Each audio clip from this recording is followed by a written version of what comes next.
are very glad that we have Anthony with us today, and I'd like to thank you on behalf of our team to take your time from your busy schedule to take our interview.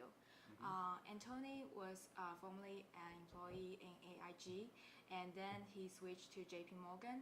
He had many years experience in different industries. The first part of an interview will be your background experience, so we would like to know more about your experience. Well, first of all, it's a pleasure to be here and to be able to do the best that I can to answer these questions. And I just hope that whatever I'm able to add will be able to help you as you make your decision to pursue whatever career that you would like to pursue. So can you tell me what made you decide to be a portfolio analyst in JP Morgan? What really motivated me to get involved into investments was that my degree sort of determined the direction that I would have gone. You know, I have my degrees in mathematics and economics, and I've always been interested in understanding the financial markets and just wanted to know about investments and those type of things. And I sort of stumbled into, I really wasn't sure what I wanted to do, you know, and I had a friend who was involved in the investments, and you know, he and I would talk about investments, and I became a little passionate about investments. And I sent my resumes to a lot of companies, and I had an interview with JP Morgan, and it was several interviews, and I was extended an offer for a job there. And you know, it was a job that really kind of changed my life a little bit. You know, I enjoy the day-to-day challenges of being able to actually sit and just really think about what I have to do. Because at the end of my work, I'm impacting a whole lot of people, financial future. And even though my role, I'm part of a larger team, but I took my responsibility very seriously, and I feel that you know, it gave me a chance to grow and to learn and to be challenged in the financial markets. Yeah. So what's the basic responsibility of portfolio analyst? Can you share with us a little bit? Well, you know, it depends on what side of the analysis you are at. You know, if you are, for example, my department, we were on the buy side. We were the people who are going to determine what you're going to buy to actually put into the portfolio. So we have to do part of the analysis that you have to do a lot of company comparisons. You want to compare a lot of different companies in a particular industry to see how they're performing. You also have to do, you have to look at a lot of metrics, a lot of financial metrics to be able to extract certain patterns and trends out of. You do a lot of analysis. You look at historical analysis. You look at the history of a particular thing. You look at performance. You also look at a lot of regulatory procedures that will actually impact a particular portfolio. Because you know, that's very important. You have to look at certain, you have to kind of know the trending of what's happening in the future, being able to have all those information so that you will not be blindsided when you're making these decisions. So it's really a lot of analysis. Your managers and your superiors are going to tell you what you have to do. You know, major companies like JP Morgan, Morgan Stanley, Goldman Sachs, I mean, these companies have massive amount of data. Yeah. And you know, you have to kind of know what you're looking for and what you're trying to find. So you have the directions from your managers. They're not going to tell you how to do it. They're telling you what they would like to have. And you put the product together and you bring it to them, and they will give you direction. Okay, I would like it to be this way.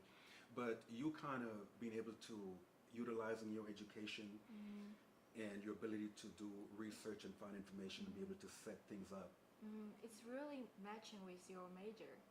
The major thing, you are really bringing your expertise, educational expertise into the industry. So just curious, if you have a choice, will you be a portfolio analyst still? Well, yes, I think, the way I look at life now, is that I see life as a bunch of building blocks leading you to a particular destination in life. Yeah. And I believe that each experience is really builds upon itself and make you the complete person that you really were created to be.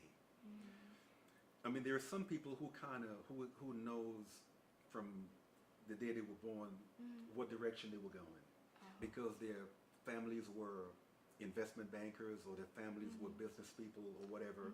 So they are trained and conditioned to really for that particular industry. But some of us, we really don't know what the future would have for us. And you start doing things, and as much as you enjoy it, you do it as long as until the next opportunity opens for you. But you want to be the best at what you can be at that. Because when I got involved in banking, I mean, I was just really excited about it. I didn't really realize, I didn't understand that it would have been for a short period of time. But as you guys get into the industry, you're going to realize that it's a very stressful job, not from your daily responsibility, but from the competition of the markets and being able to be on top of the markets, being able to understand what's happening in the global economy, understanding what's happening in Singapore, what's happening in London, and being able to read all of these newspapers and being able to assimilate all of this information. Because you have to sit there with a wealth of information in your mind. So to answer the question in a nutshell, yes, I would do it all over again because it was really rewarding work. Awesome. Yeah, you are connecting the dots and make every step make sense. Well, thank you. Yeah. As we know, you have several years experience at AIG and JP Morgan. So how the difference about the working environment in these two companies, and which one do you prefer? Okay. Well, I worked at AIG before I worked at JP Morgan. And AIG, to me, I prefer AIG. Really? Yes, because AIG really tapped into my education. AIG was very mathematical. What AIG does, AIG, it's an actuarial company. And what we do is that we do a lot of statistic analysis, working with underwriters to determine prices of things. The product I worked on before I left JP Morgan was bungee jumping. Okay, so really what happens there is that you're looking at two types of insurance. You're looking at life insurance, which is pretty boring because life expectancy, you know what those mortality tables are, you have those numbers. But you're dealing with property and casualty, it's a whole different type of product. Property and casualty insurance is that you don't have a lot of history in a lot of products. So you have to do a lot of statistical analysis to determine what those prices would be. So, for example, if you're looking at life insurance, I can go to the mortality tables and I can determine what premiums would be for that to write the life insurance product because I can look at life expectancy. But when you're looking at a product that's new, like bungee jumping, we haven't had that product before. And a company wants to have an outlet of a bungee jumping outlet. What would be the premiums for a company like that? So we're starting from nothing to determine premiums. So we working with underwriters to be able to minimize risks. So we're doing the statistical analysis to give the underwriters the information, the input, so that they could come up with a product price for a product. AIG, to me, I feel that it was such a large global company but again, for AIG and actuary, that's a job for very smart people. And I don't know how I made it because I'm not that smart. Because it's really an industry where you have to have a lot of exams. And for those of you who might be interested in that, to be you could be an associate and you make pretty good money in that. You could be an associate, but you would have to have about 8 exams, or you could be a fellow, which is really the top of your industry, and that's about 12 exams. And these things are really, I mean, from probability theory or pricing theory. I mean, it's just really, if I come across somebody who says to me, Anthony, I'm a fellow, I would actually bow down to that person because I know that person is very smart. So yes, to answer your question, yeah, I prefer AIG because I think that it was the challenges were different. It really, plus it tapped into my natural abilities. Also, I felt that the environment was just really more polished. You know, I feel that AIG really is really a high-end corporation. You know, you walk into AIG in my department, and you know, first of all, just the way it's lit. You know, you have these beautiful desks, and you have these lights coming down, and you have these spotlights on your desk. It just creates an environment where, okay, I know I have to work here. It really just creates a professional motivation. Yes, that's the word. Environment. Not a lot of lights, not a lot of talking. Everybody's in their little space doing their work. I like that because, you know, one of the things you're going to find as you start dealing with high-level corporations, companies like AIG, Morgan Stanley, Deutsche, I was going to say Deutsche Bank, but Deutsche Bank is not in that category. Goldman Sachs, those type of companies, they pay you a lot of money, and they pay you really to think. So you can't be running around the office asking a whole bunch of questions. You know, you have to ask the questions when you're absolutely stuck. You know, you got to figure these things out because I remember when I had just started at AIG, I didn't understand the culture because one of the things you have to understand too is that every company has a culture. Yes. You know, and a culture is really very important. You have to take time out to understand what's the culture of that company. AIG culture is very Ivy League, you know. I mean, I look at that culture there and everybody is really to themselves and trying to figure things out. Not a lot of talking, you know, not a lot of socializing. That's the culture there. I find JP Morgan was a lot more sociable culture. More communication, more, I could go to somebody's office and I can just stand there and I can chat for a while. I didn't see a lot of that at AIG. So I think what you really do in the early parts of going into a company is just sitting back and observing.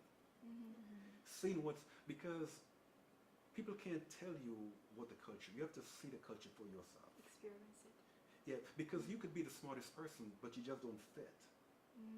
You know, you don't fit the culture. So you have to look at how people dress, you know, how they communicate. So the culture is very, very important, and I would say one of the things that you really want to do is really spend time and learn about, you know, the company, speak to people who have worked there, you know, let them help you understand what it is like to work for a company like this. Because, like I said, each of these companies has its uniqueness, and even though you might be qualified, you have to also fit the culture. Exactly. But JP Morgan is the dream company for most finance students. Yes.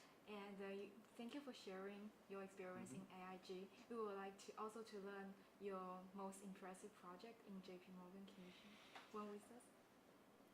Man, JP Morgan, the most important project.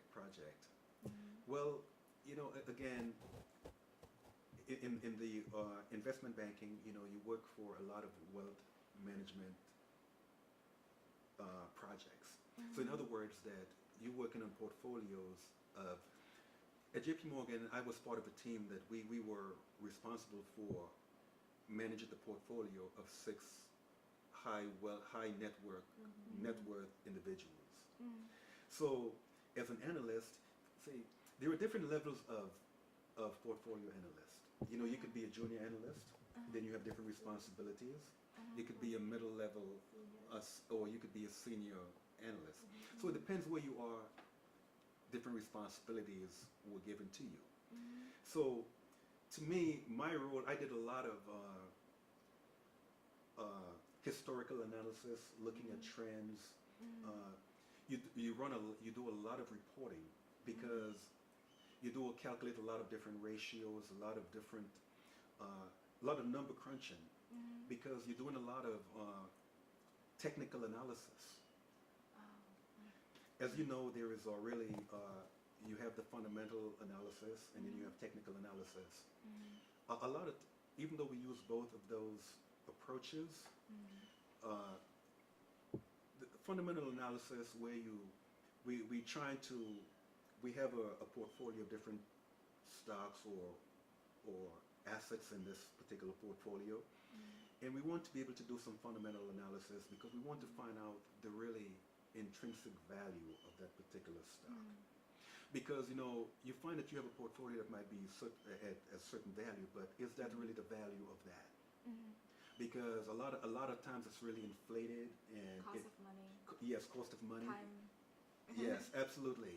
So you have all of these factors because the current value of a particular portfolio of a particular stock might not be the intrinsic value.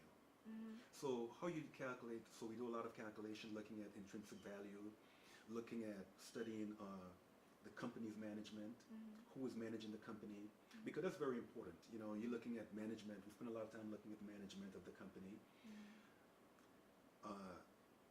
Technical analysis, again, looking at a lot of reports, a lot of numbers, and being able to extract the particular piece that you're looking for. As I said, companies like JP Morgan, they have large databases with years upon years of data. You have to know what you're looking for. You have to understand how to utilize their system because a lot of these companies, AIG, JP Morgan, they have these proprietary systems that's designed for internal uses. So you have to really be able to know how to use it to extract information out of that. So I spent a lot of time learning these systems. And again, like I said, only when I'm really stuck, I would really ask somebody because they're putting this stuff in front of you and they give you all of these manuals and stuff.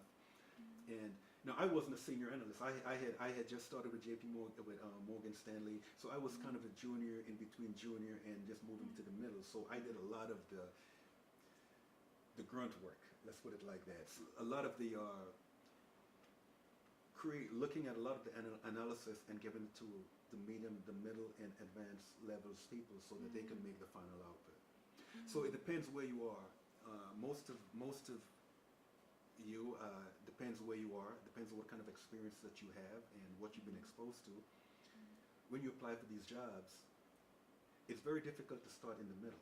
They will start you as a junior analyst, and because they want you to understand the system, they want you to understand the process, and you can. One advantage that you might have to get to a more advanced level is the level of education. Now, if you have a master's degree in finance, accounting,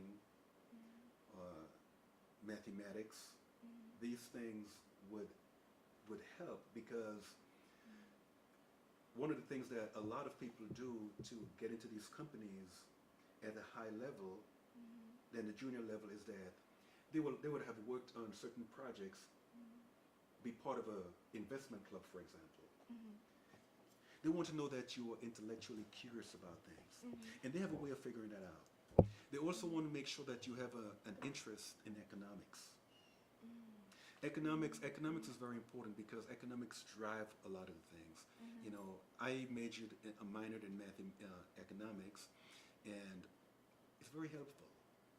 Microeconomics. I mean, these are things that's very, very, very important to you.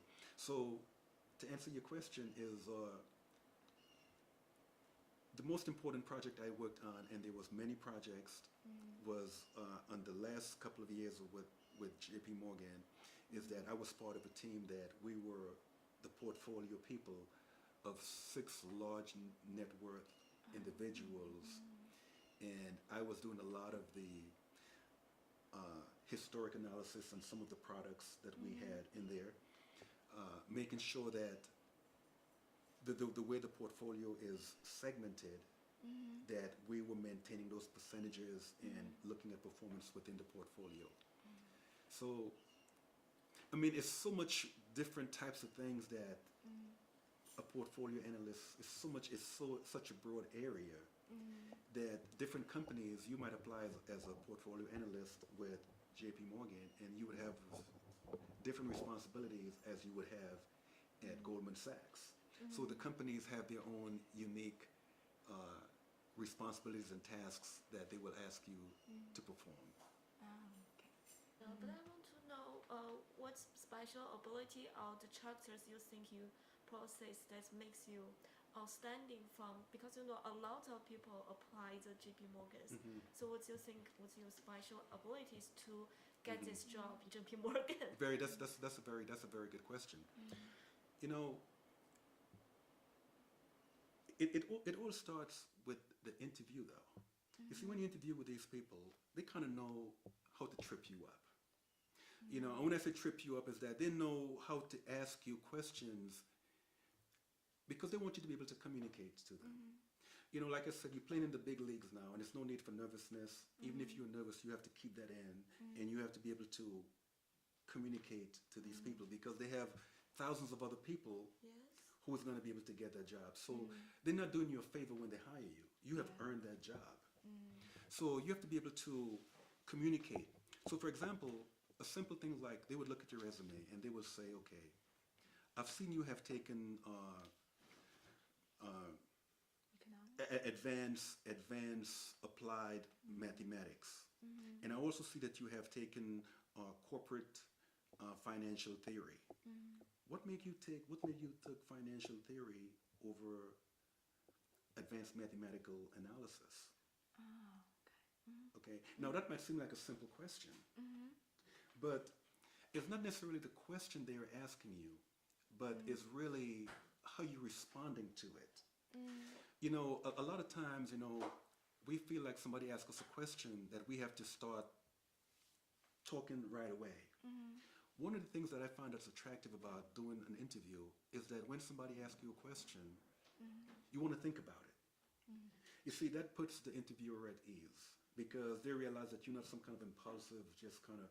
So when I interviewed at J.P. Morgan, they asked me a lot of questions I did not have the answers. I mean, I did not have the answers to, but I think I was able to show a certain level of composure because they're looking for a certain personality because they already know that you have the academic abilities. You see, that's not what they're trying to measure you on. They know that the fact that we even have in this interview that you already have certain academic abilities. But what they're trying to get out of you is, who are you? How do you handle situations? How do you think? Are you quick on your feet? You know, are you thoughtful? You know, how do you respond to questions? Because I could ask you a question and I'm not really trying to get an answer. You know, I'm trying to see how you respond to that. Because what you're getting involved in requires a lot of decision making, being able to be thoughtful. You know, you have all of these data before you. How do you go about? I want to see how your steps in how you make decisions. So I would ask you questions to see how you thinking this thing out. Now, you could just make it up, but it's just telling me that you were quick. You know, so that's really important. You know, it's really, you know, you go to these companies for interviews.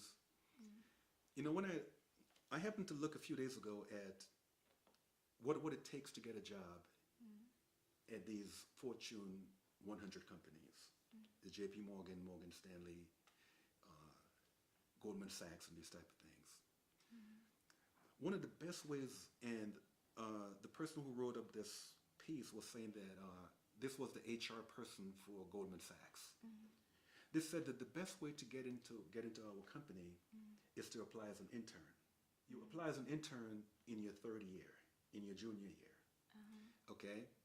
But when you're looking at what they're asking you for as an intern, it's like, man, I don't have, you know, it's so much. It's like, but the internship is really where you get a chance now for them to really groom you and assess you. And as an intern, now you have a better chance to landing a job. Because I read a statistic a few days ago that, I think I mentioned it to somebody today, that JP Morgan had 1,000 positions available last year. And they had 90,000 applications on that. It's really competitive. 90,000. And you're talking about people from University of Chicago sending their resumes, Boston College, and I mean, all of the major schools throughout the country, people are sending their resumes to. So how do they screen you out of that? They were saying that one of the ways that you do that is that you understand the company, that you have the right recommendations, the right references. You know, you have to have some kind of history of something that you have done. In other words, they like to know that you are part of some kind of group, whether you're in athletics or you are part of a larger organization. Because as much as this thing is really about, I'm sitting in my office and I'm being able to think and crunch numbers, because like I mentioned, they pay me a lot of money to think. That's what they're paying me for, to be able to think. You know, so, but also there are times where you're going to have group meetings. And you have to know how to ask questions and how to interact with groups and what have you done. You just can't say, I'm a team player. That doesn't mean anything to these people. You know, they want tangible evidence of that. So you find a lot of people who work in these companies have done things while they were in college. They were part of investment clubs, simulating some investment portfolios, you know, paper money, or, you know, doing some things and keeping good records. And they show that.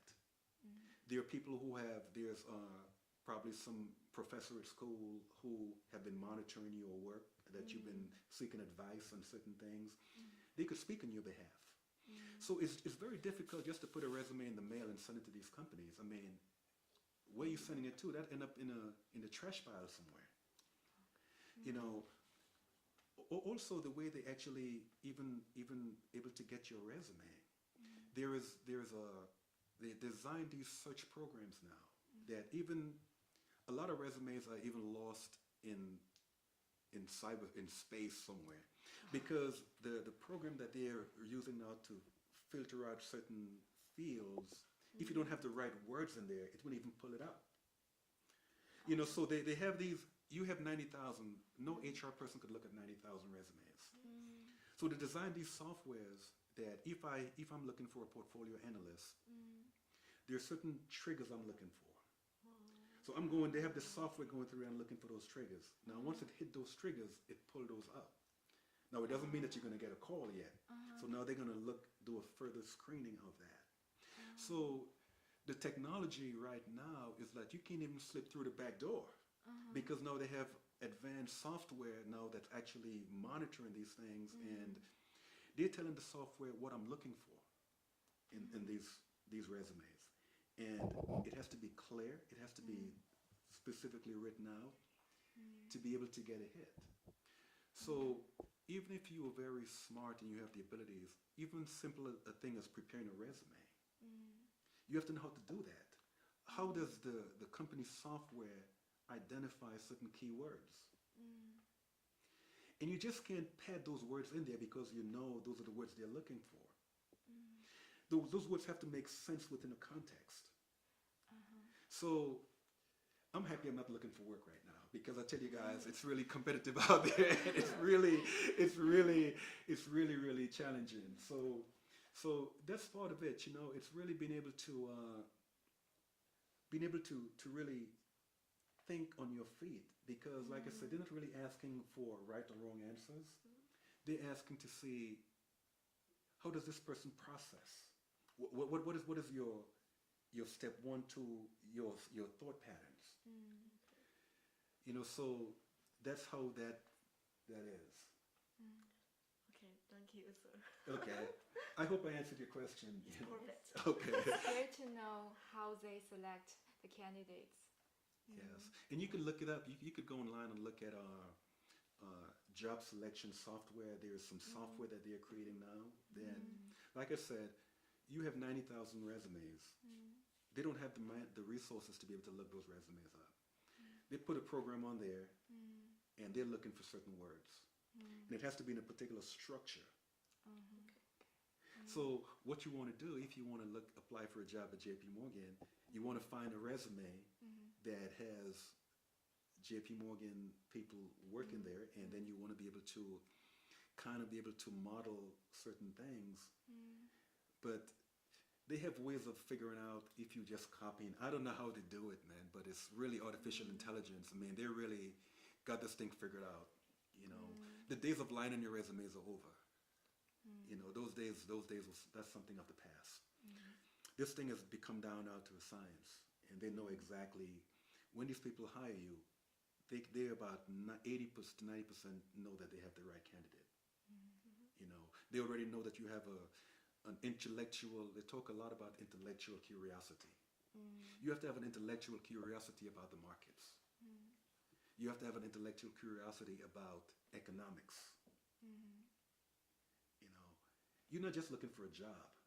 You know, you're part of a global company that has a name, that has name recognition, that's attracting global clients and global workers.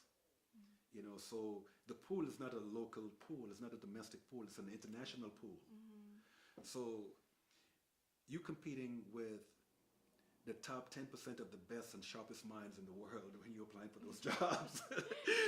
You know, and sometimes it could be a little intimidating when you tell people what it takes, because they start thinking, man, you know, I don't have that, you know. But that shouldn't be.